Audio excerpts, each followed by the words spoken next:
Okay. This is a problem that I have eyeballed a little bit in the past. Again, I'm cherry picking, I'm looking for easy ones. I have, it was a long day. I tried to be smart. Not always succeeding, but yeah, that's okay. Get knocked down, doesn't matter. It's how many times you get back up. So, I was looking at this one, and what they want you to do is to basically give a non-negative integer that is, given a non-negative integer, return the square root of that number, rounded down to the nearest integer. And see, that's why this is labeled as easy, because this could go off the rails quickly.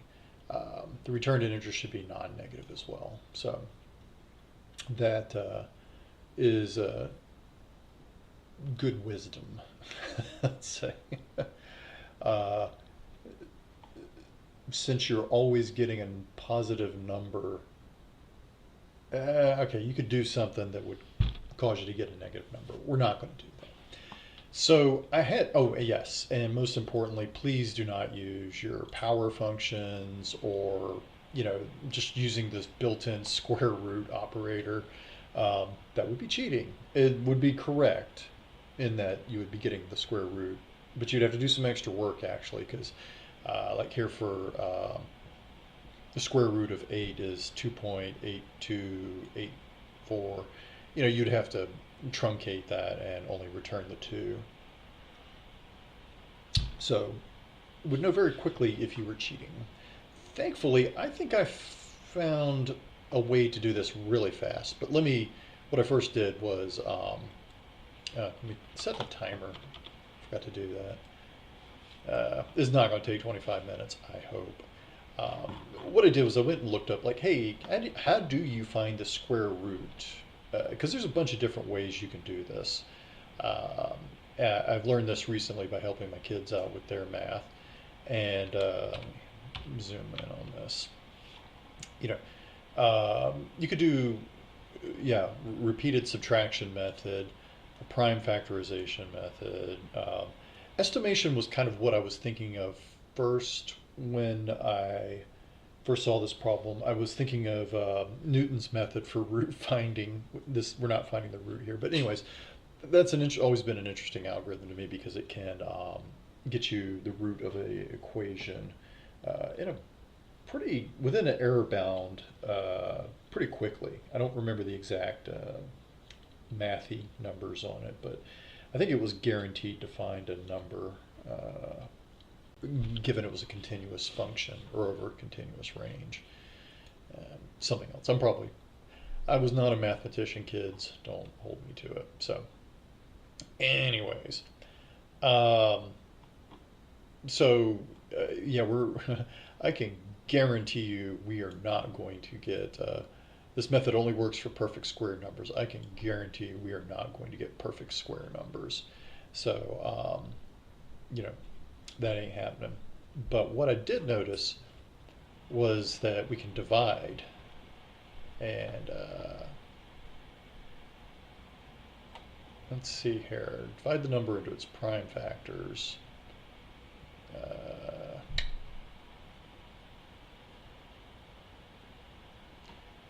Take one factor from the pair.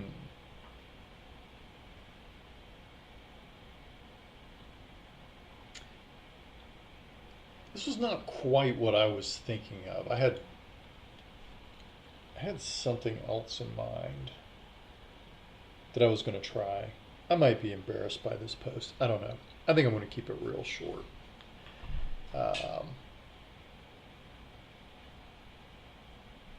This whole divide into prime factors. One of my kids had to learn this recently, and I get it, but it's one of those things I'd never do. And again, this is probably why I'm not a mathematician. But that's okay.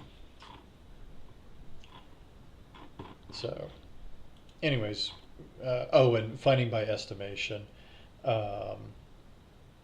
I think this one you need to know perfect square number, the nearest perfect square number, and we don't need to do estimation on this one. We are instead aiming for a truncated number, basically the closest or the lowest integer. Um, so, oh, and oh my God, these, oh, it's bringing back nightmares. And square root formula. Uh, which is what they told us not to use. So x raised to the 1 over n would be the equivalent of your square root. You're going to look for 1 over 2, which is the same as 0.5. And yeah, they don't want us doing that. So okay, cool. What else is there? Simplifying the square root. Square of a number. How to find the square of a number. Have I just like scrolled off into crazy land? Okay, I don't know. I am not going to spend a lot of time on this one. Let me show you what my idea was. My idea was to use bit shifting.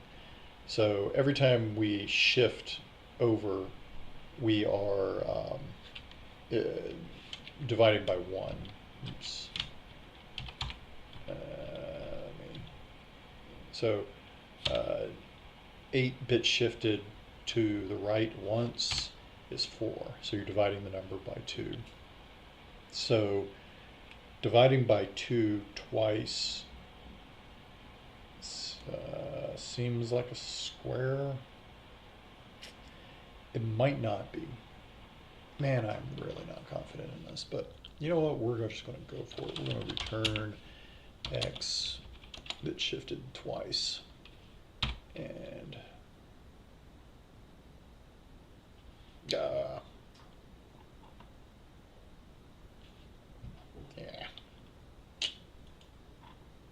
If you get an outlier, that's actually kind of interesting. 4 bit shifted once is 2. 2 bit shifted is 1.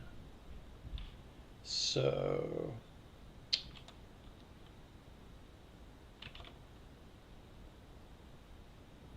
there is no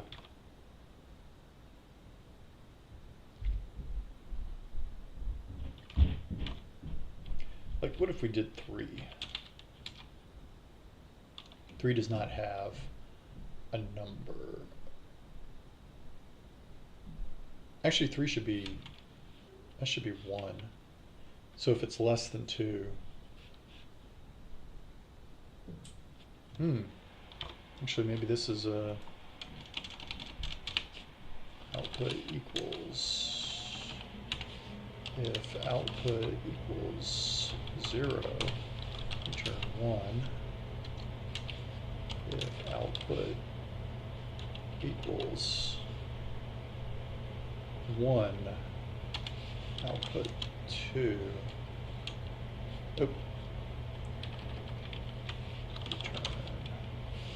return output.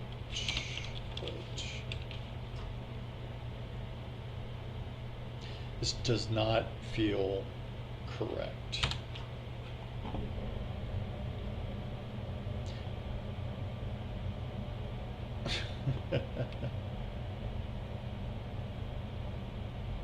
Oh, yeah, there we go. If x equals 0. So if we get 0 in, return 0. That's actually in the thing there.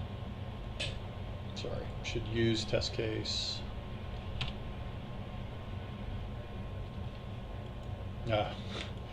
Coding too fast. Story of my life. Actually, no, that's not it. Thrashing around. There we go. Okay, so that feels more correct. Let's give it a shot here.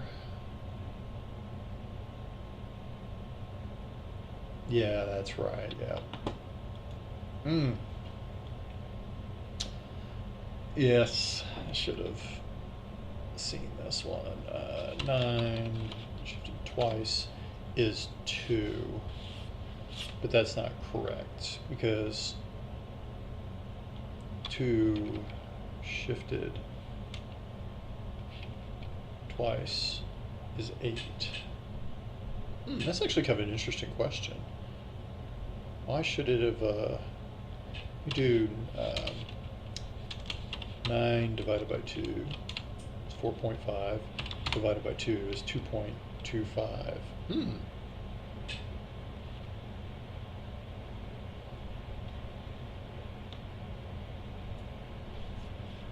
Let me get back to the description here. What does it say? Rounded down to the nearest integer. Yeah, I'm not doing this correctly at all. Okay, so my attempt to invent a new way to do square roots has failed horribly. Should go back up here to this. I should not have been so dismissive of this elementary school math.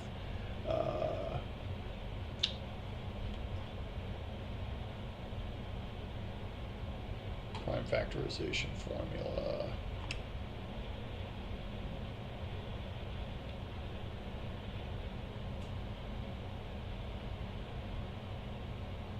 Actually, here we go. Start by dividing the smallest by the smallest prime number.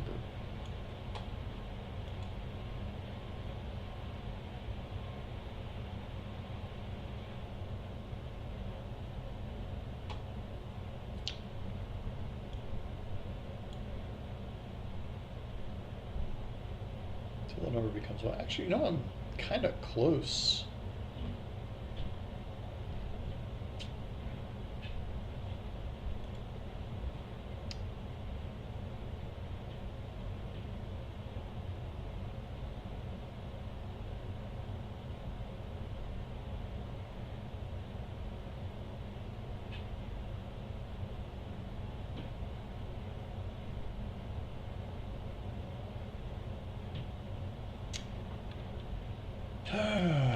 Oh man, you try to show off and you get bitten in the butt. So I think, let's see here, how long we do this? 11 minutes.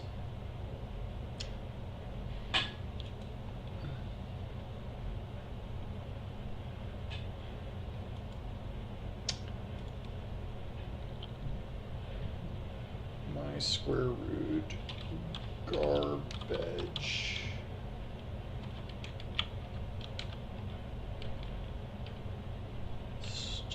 We'll make a new one. It'll be better. It won't be horrible. Output equals 0. Return output. This will get one test case correct by fluke. If x equals 0, return output. Okay, that gets it correct for the right reasons.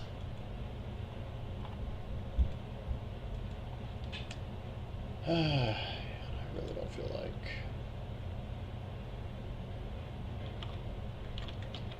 Start by dividing the number by 2.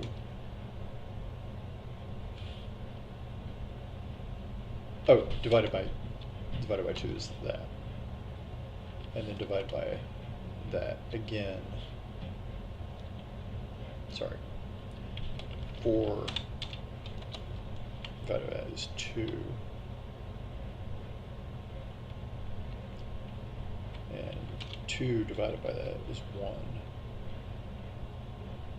So actually if we sum that up, maybe that's my answer. Because that would be 3. How many times did we do it before we got to 1? So let's, just for giggles,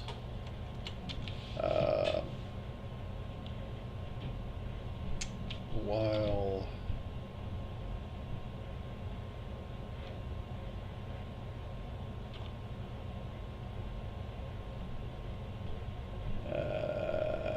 counter equals 0, while counter Actually, counter equals x. Counter is not equal to 1. Counter equals x. Oop, counter. Wrong way. Once. And then output plus equals 1. Let's try that. Up.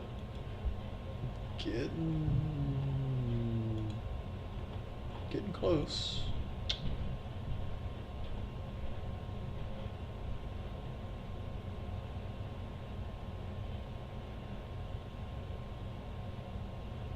Let's try that on. So then 4 goes to 1, and then 2 goes to 1. So that's 3.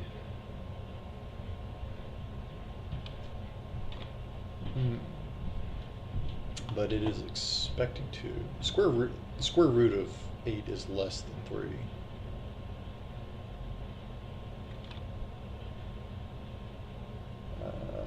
SQRT 10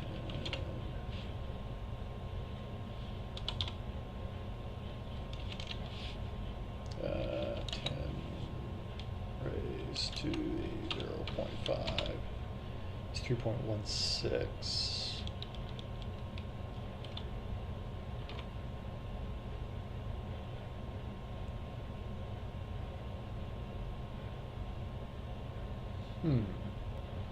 This is kind of interesting because how do you know? Like what's 3? Moved over 1, so that's 1. So we're going from 2. We go from 9 over. It goes to 4. We go to 4 to 1. That goes to 2. Actually, when 9 divided in half is 4.5. I don't want that. Wrong problems. Crapola.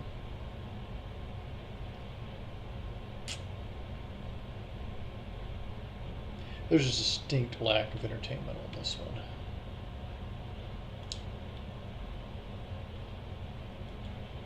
This is very close to the answer because we're dividing by 2.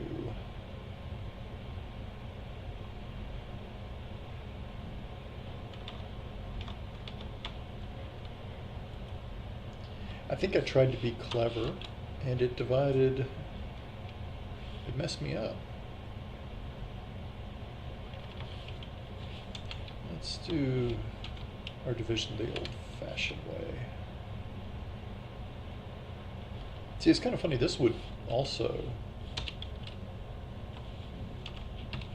give me the answer of 1. So as soon as we get to 1, which is what I'm saying up here, while counter's not equal to 1, increase output.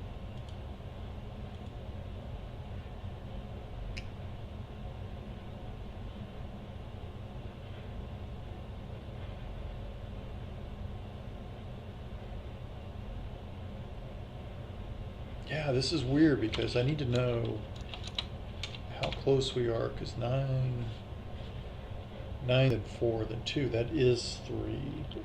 What we're having here is, actually let me do 0, 0, 0, whoop, 2.0. Okay, yeah, still, that is still 1. Oh,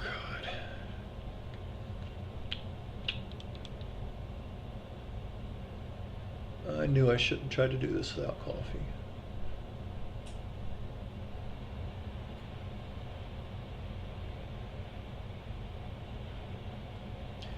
Okay, I'm going to look at the hint because it just try exploring all integers. Oh, that's very helpful.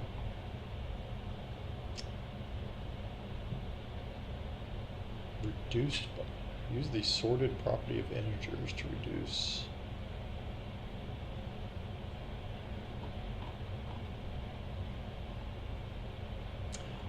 Okay, how I'm interpreting that to mean is, the list of all integers. So 1, 2, 3, 4, 5, 6, 7, 8.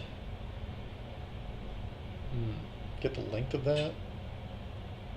Divide that in half, then divide it in half again.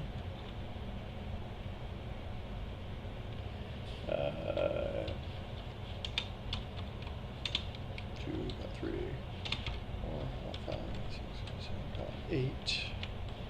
And then A is 8.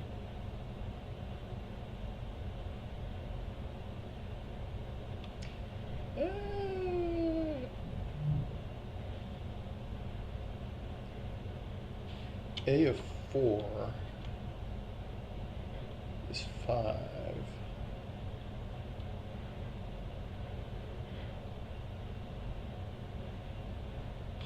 And then A of 2 would be 3. See, that's still giving me the same. Okay, what I was thinking there is, okay, divide it in half. What's the middle number? Closest without going over. Huh. Wait a minute. Oh, zero-based index. So 3 and 1 would give me 2. That might actually be pretty good.